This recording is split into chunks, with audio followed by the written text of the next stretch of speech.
Welcome to The Explainer. Today, we're tackling a skill that most people think you're just born with. Charisma. But what if I told you it's not a gift? What if it's actually a skill, and one that we were all taught not to have? Let's get into it. All right, so let's just dive right in with the big question, right? Is charisma something you're born with? Is it just like having blue eyes or brown hair? Did you win the genetic lottery or not?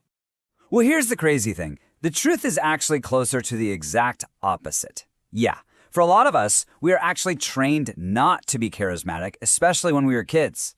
So to really get this, we've got to bust the biggest myth out there about charisma. And it all starts in a place we all know. The classwork. Just think about it for a second. Go back to your school days. What were we told? Sit still, be quiet, don't talk, raise your hand. All the things that are actually part of being charismatic, talking, joking, having energy, were basically punished. It's kind of funny, right? The class clowns, the rule breakers, they were the ones who actually got good at this stuff because they were the only ones getting any real practice. Okay, so if it's not something you're born with and school basically trained it out of us, then what is the real secret to charisma? Well, it really just comes down to one simple but super powerful shift in how you think. And this right here, this is it. This is the secret sauce. See, we all think charisma is about getting people to like us, that it's about being the funniest, smartest, most impressive person in the room, but that's not it at all. The whole game flips on its head when you realize charisma is about how you make other people feel about themselves. It's a total 180, from focusing on yourself to focusing on them. Okay, that sounds good, but what does that actually look like, in the real world? Let's break down a perfect example of what you could call social wizardry in action. So, picture this. Someone asks you for help carrying a pressure washer. A super simple request, right? But look at how they do it. First, they use your name. Then, they ask for your help specifically. They tell you they need your help, implying you're essential. They might even mention it's expensive, which subtly says, I trust you.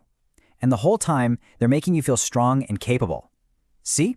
Every single layer of that little request is engineered to make you feel good about yourself. It's brilliant.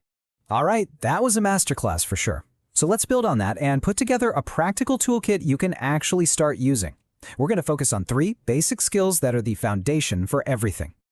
So, the 3 tools are giving genuine compliments, learning the art of banter, and actively listening. Pretty straightforward, right? But here's the catch. All 3 of them completely depend on one crucial non-negotiable rule. If you mess this one thing up, none of it works. And that one rule is authenticity. You just can't be fake. Across every single source I looked at for this, the one thing that came up again and again was that being inauthentic just tanks your charisma. People have a built-in BS detector. They can smell it a mile away. If you're just saying things to kiss up, it doesn't just not work. It actually makes things worse. You lose all their trust. all right, let's zoom in on one of these tools in particular. It's one that's super important, especially for adults who are trying to connect and, escape that soul-crushing boredom of boring small talk. I'm talking about banter. Oh my gosh, we've all been here. You know the scene? You're by the coffee machine at work and it's, so, how's work going? Good? Good? How about you? It is the verbal equivalent of watching paint dry. Just beige. And it just keeps going, right? Not too bad, just tired, getting some coffee. Oh, cool, me too, also here for coffee. It's safe, it's polite, and it is completely and utterly forgettable. We're so afraid of saying something that might be misinterpreted that we end up saying absolutely nothing at all, and zero connection gets made. And it just fizzles out. Wow, guess we're coffee buddies now. Yep, yes we are. And, scene. Total conversational dead end. The way out of this prison is banter, that playful back and forth. But you gotta be careful because there's a really fine line here. And this is the difference you have to understand. Good banter is playful, it's friendly. The key is that it's fun for both people. It shows you're comfortable with each other. Bullying, or just being mean, is the opposite. It's singling someone out, trying to make yourself look smart by putting them down, or just saying something harsh that isn't even funny. One builds a bridge, the other just burns it. Okay, so compliments are great, conversation is great, but the highest level of charisma, the most powerful stuff, it actually doesn't involve using words at all. The real goal, the thing you're aiming for, is to do something that makes the other person think, wow, you would do that for me? That's where true charisma lives. It's when your actions make someone feel seen and valued. It's about creating these little moments that they'll actually remember.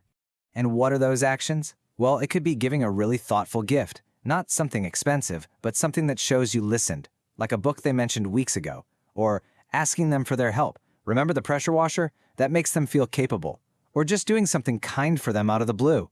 Even just inviting them to do something fun. All of these things speak so much louder than words. They scream, "I thought about you, and you matter to me."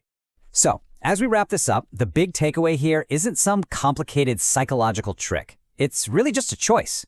See, charisma isn't about being the most interesting person in the room. It's about making other people feel like they are. So the real question to leave you with isn't, how do I become more charismatic?